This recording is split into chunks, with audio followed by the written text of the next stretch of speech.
cuts her hair because why not? No, she looked awful. And so she buys all these presents for the Ninja Turtles, which they're stupid.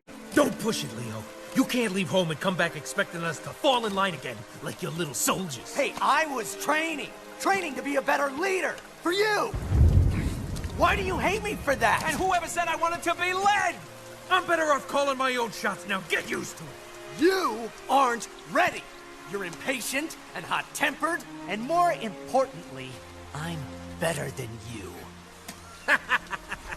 Oh, you know something, big brother? I'd have to disagree with you on that one. Don't do this, Raph. I'm done taking orders.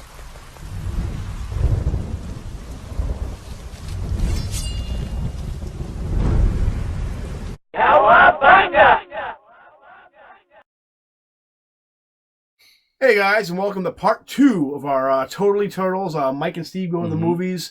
At this point, maybe 15 years ago. Yeah. We talked about the original Turtles trilogy, I guess. The 90s ones, the live action ones. Now we get kind of a soft reboot with TMNT. At this point, there was supposed to be a movie before this. It was pitched by John Woo, famous of the big hit in Broken Arrow and Face Off. And until the world decided we don't need John Woo anymore. Oh, John Travolta. But if you go online, you can actually find some clips of the John Woo movie that ended up turning into a TV show pitch that turned into nothing. And so anyway, this movie was produced by Imagi, which was an animation company that had since went bunk. They did 2 movies, which we won't mention the next mutation. They did this. Oh well, yeah. We could actually that makes Turtles 3 look like a fucking masterpiece, but that's a story for another day. We'll talk about next mutation after we talk about this movie really briefly. Yeah. So Imagi went under. They did this movie, an Astro Boy one, and they actually did a pitch for a Zelda movie, which you can find clips of that also on the internets. That would have been awesome, a Zelda movie. But this movie was directed by Kevin Monroe.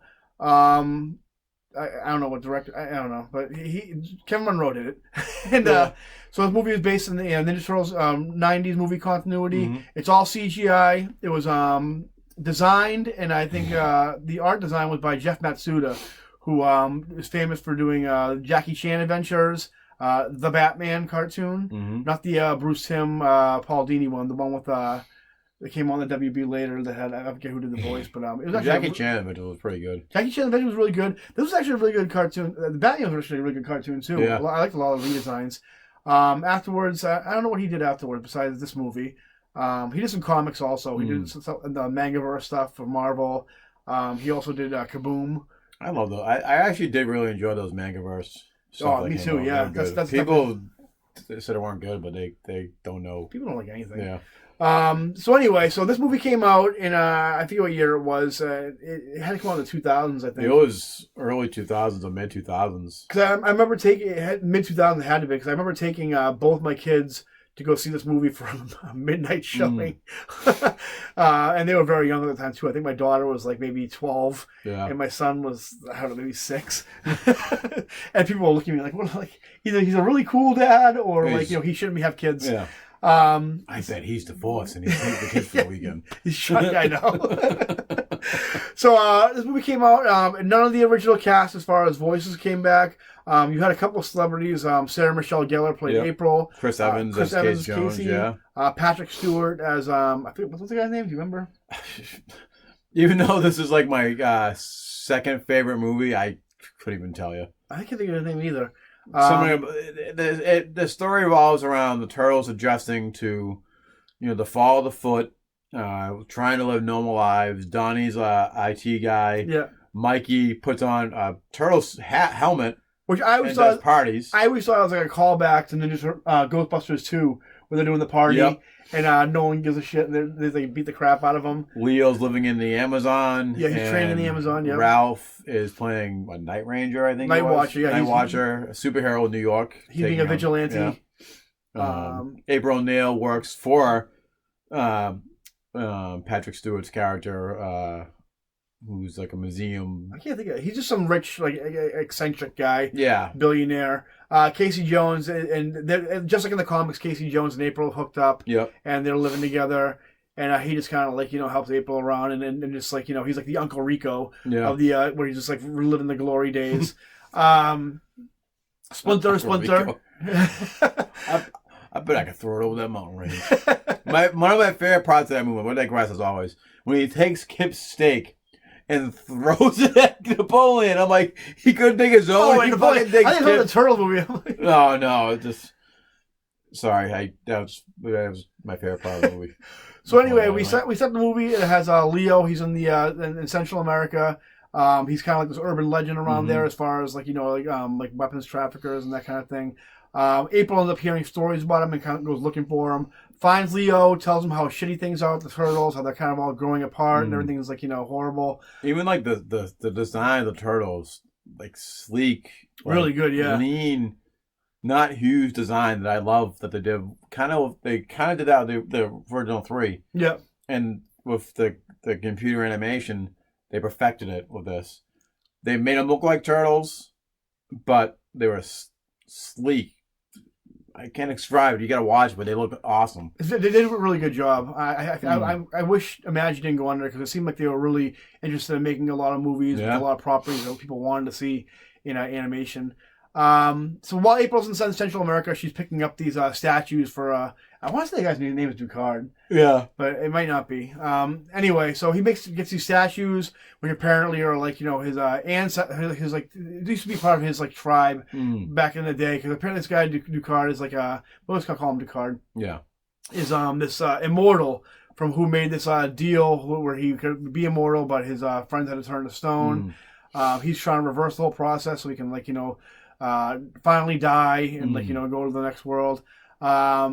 But in doing so, there's these monsters. I guess they have to catch and put into this big chamber thing. That's when the turtles. Leonardo comes back, and just tries to get the turtles back in in the swing of things. Raphael, of course, is in every movie. Raphael is a loner. Goes off and gets spazzes out. And then there was a really good fight scene between Leo and Raph. Because it starts off with, I think Leo goes out to try and find Raph. Finds out because he finds out he kind of knows about the Night Watch. They all know about it. Yeah. Leo knows about it. He doesn't know Raph is that, but he goes out to say, "This is done. This is it." Yeah. There's a fight. Leo kicks his butt. Then once Leo finds out it's Raph, it kind of throws the black. Splinter kind of sends him up to round him up. He's like, "Listen, this is your team. Get your shit together with the team." And so Leo tracks Raph finds out he's Night Watcher, and then he doesn't find his Night Watcher right away. He tries to stop the Night Watcher, then realizes Raphael, and then Raphael's what else would you expecting me to do while you were gone? Just sit around on my ass. And so it's raining out. Oh, it's raining out. And then you finally get the fight that you always wanted to see. Raphael versus Leonardo, see who's better. And it doesn't go the way you thought it would because Raphael beats Leonardo. And I always knew in the comic books they kind of put it where Raph was stronger than Donnie, but stronger than Leo, but Leo was more skilled. Raphael was more physically strong, and honestly, with his weapons, he was meant to be that way. That's why he has the shorter weapons because he's meant for more in your face combat. But the thing is, what was so great and emotional about at the time, I mean, even still, is when Raphael beats Leonardo, and when he does it. He's standing over him with the killing strike thing, and you see in his eyes you realize that's not what he wanted. He says he doesn't want to be led, but he really does want to be led by Leonardo. He doesn't want to be a leader. When he finally beats Leonardo, he realizes it's not what he wanted at all, and he just ends up running away because he can't deal with the fact that he almost killed his brother. Yeah, not in the fact he almost killed his brother, but he was better than Leonardo. He was better. It's so hard to describe. He didn't want to be better than Leonardo. He wanted to be put in his place, kind of. It's a weird psychological. If you have any if like brothers or siblings or like me, daddy issues. Like he really hits home with you. And so I thought only chicks had daddy issues. oh no, trust me, I'm still waiting for like my dad to say I love you. You did by showing you Turtles 1. Yeah, Just kidding, so, church. yeah. I'm not gonna get into it. I'm gonna have to lay down on this couch. So anyway, Leonardo gets up getting captured, and then Raphael realizes he's fucked up, and they get the turtles together to rescue. Because they have a Leonardo, real inspirational speech between Splinter and Raph, which is a reoccurring thing also in the Turtles movies. And so they go to rescue Leonardo. The Foot Clan, which is at this point hired guns. End up getting involved, and we get introduced to Karai. Yeah, and it made it seem like the Turtles knew who she was the whole time. And this being a continuation from the original trilogy, which they made clear when they were making this, like, oh, here's Karai, and that like they kind of knew each other. I don't think they knew who Karai. I think they knew it was the Foot, yeah. And they knew that this girl was obviously involved in the Foot. But I don't think they realized who Karai was. I thought they did. It seemed like they knew who she was. They might have, Splinter's daughter, Shredder's daughter.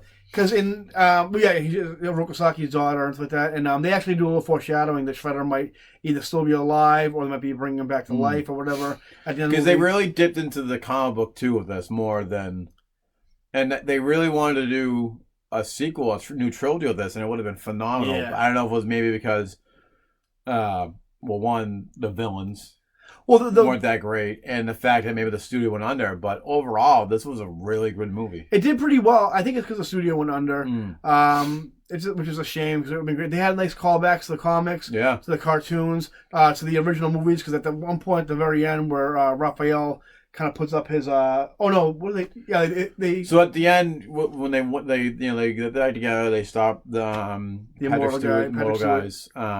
You see in the background where you see Shredder's helmet, you see the ooze container, and then you see the scepter from Turtles 3. And it's the samurai mask too from Turtles 3. And I think that's when it definitely confirmed at the end. I think that's when I realized it was just from the original. I don't think they really. If you pause that, you'll see a bunch of stuff from the old one. You see Shredder's mask. You'll see, I think Toka or Razor's like armor. You'll see the scepter. You'll see the mask from Turtles 3 and the ooze jar.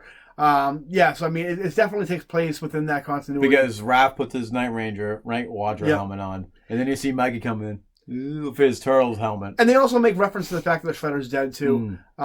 Casey Jones, Chris Evans, he's great in it. They really play with the Raphael, Casey Jones friendship really well. April is great in it. She has like the Bruce Lee yellow. She knows karate. They kind of did that. Yep. In the comic books, I believe too, and they did that in the newer cartoons as well. Yep. And so that's the end of the movie. Really good movie. It's on Netflix right now. If you guys want to check it out. And I think definitely my second favorite Turtles movie. And that's the last movie I think basically done by back when Eastman and Laird owned the rights to Ninja Turtles. After that, it was sold to Nickelodeon. Yep. But before that, we're going to talk about one more little side kind of movie. I just want people to like me.